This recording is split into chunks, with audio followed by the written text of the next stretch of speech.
அடுத்து நம்ம பார்க்க போகிறது கூலிங் பிராணாயாமா, குளிர்ச்சி மூச்சு சுவாசம்.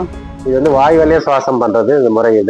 இது எதுக்கு பண்ணுறோன்னா, வெயில் காலங்களில் நம்ம உடம்பு அதிகப்படியாக உஷ்ணமாகும். அந்த உஷ்ணத்தை தணிக்கிறதுக்கு உடம்பு வந்து குளிர்ச்சி படுறதுக்கு உதவும். பிராணாயாமம் வந்து ஜென்ரலாக உடம்பு ஹீட் பண்ணும்.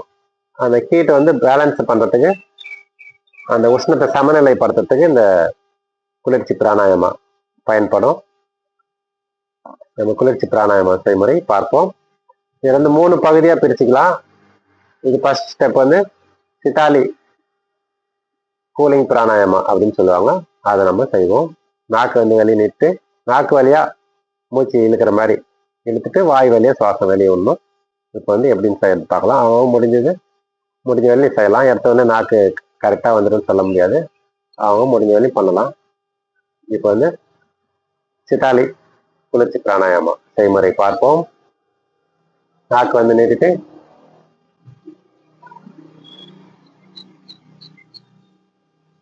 மூச்சு இழுத்துட்டு வாய் வழியே வெளியே விடணும். இந்த மாதிரி 3 முறை. மீண்டும் வந்து நாக்கை நீட்டிட்டு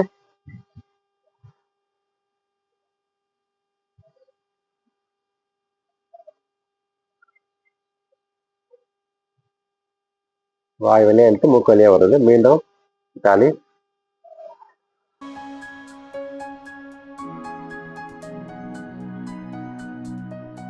வாயில மூச்சு இழுக்கும் போதே கூலிங்கா உள்ள காத்து போற தெரியும்.